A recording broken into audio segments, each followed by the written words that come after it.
Mother Nature does not create waste. We do. And we got to stop. Good morning. Who in the audience don't have a clue who the hell I am? Raise your hand. Okay, most of you guys. So who's the black guy? How the hell did he get here? Well, my name is Ron Finley, and I tackled this problem in my neighborhood with, did you guys? With food. Well, basically the lack of food. Basically the lack of healthy food. There just wasn't you couldn't get any healthy food no matter how far you drove in this neighborhood. And I took a ride around a friend of mine here in Chicago last night. It's the same thing. I mean, there's nowhere to buy healthy food whatsoever. And it's by design. You know, that's how they built these communities. So I planted this garden on the street.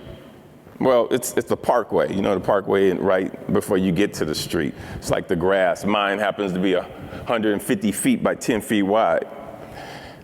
So I got in trouble for that, you know, because, you know, why should you be growing food on a piece of land where that's supposed to have couches and beds and condoms and trash on it? I mean, it made absolutely no sense to grow healthy, nutritious, organic food on this piece of land. So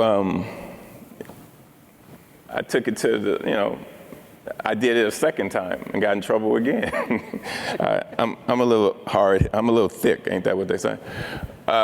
So this time, I will get to that later, but this time it was a good thing.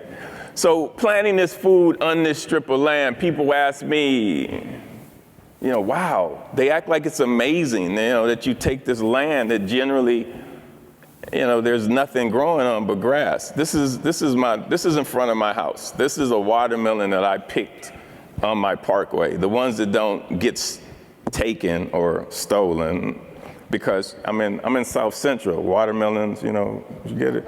It wasn't a good thing. The watermelons don't last. Let me just say that. And people ask me, what was my inspiration? Why'd you do this phenomenal, amazing thing like grow food?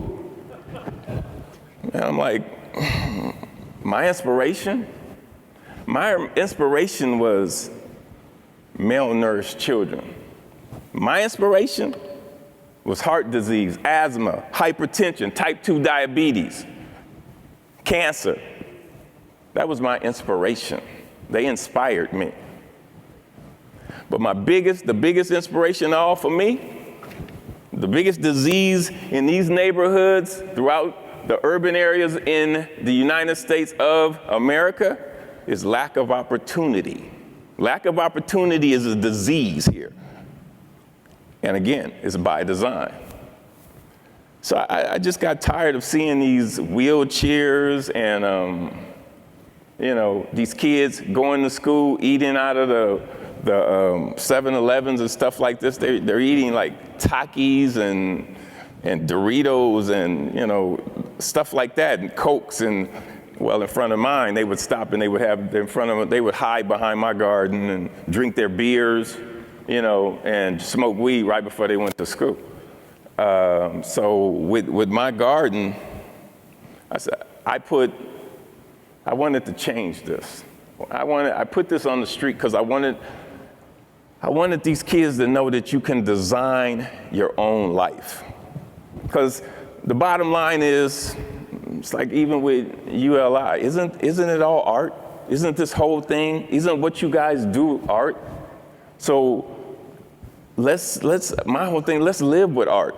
Let art be a part of our life. Let's engage children. Everywhere you look should be art. And that's what I treat my garden as. I treat my garden as my graffiti. My garden is my art. That's what I do. That's my street art. I'm a vandal. I'm a gangster. I'm a criminal. I was a criminal. Right now, like 2 weeks ago, they changed the law in LA, the ordinance for parkway gardening. What? So now it's legal to plant food on a parkway in the city of Los Angeles, which is a big thing. I mean, that was a big. Oh, thank you. That was a big. Thanks. I mean, it's a big deal, and it only took 2 years to get this change, but it's now hopefully these holes in my hand are healed. But I see gardening as being the gateway. Gardening to me is a metaphor for life. Everything in life happens in the garden. And I think right now, when you guys are designing these cities, we need to make them more user-friendly. Like with the schools, let's just annihilate. Let's just bomb. Let's just destroy these cities, and have it. Whereas we have the schools. Let's have the garden. Let's have the schools inside of the garden instead of the garden at the school. Because all the life's lessons can happen in the garden. We need to teach these kids that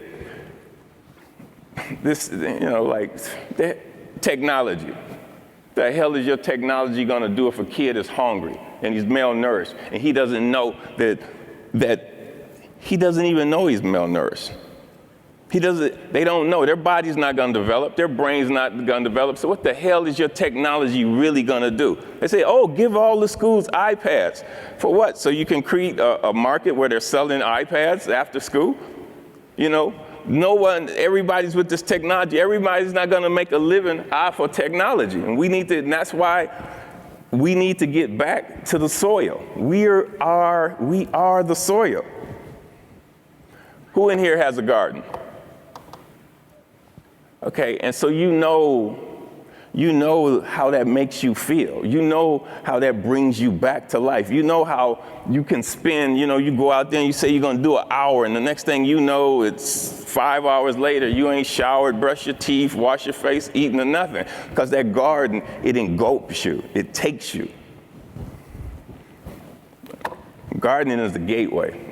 I think gardening, especially in these inner cities, where we can have food growing right where we live, where we can create an infrastructure where we have kids investing their lives in garden instead of investing their lives into other stuff. I want to create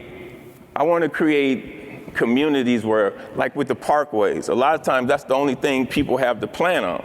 So say you got parkways and now you've created community, because now I can go across the street and I can get carrots from Sally, and my son can go get onions from Tom. And so you've eliminated a system, but you've created a food system like the markets, but you've created community.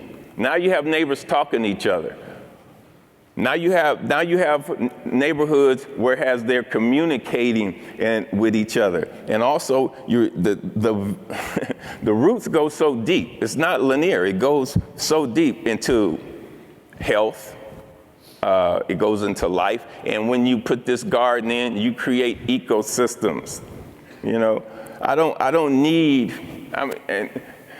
I call myself an urban anthropologist. I didn't go to school for it though.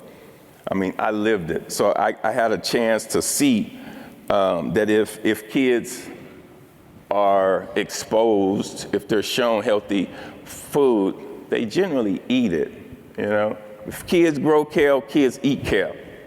If they grow tomatoes, they eat tomatoes. But a lot of times we got kids now that don't even know what none of this stuff is. They have no idea, where food comes from. I got to change. I'm a catalyst to change that. I want these kids to know. I want gardening to be the new gangster. I want your shovel to be your weapon of choice. I want gang fights to be over who's got the baddest tomatoes.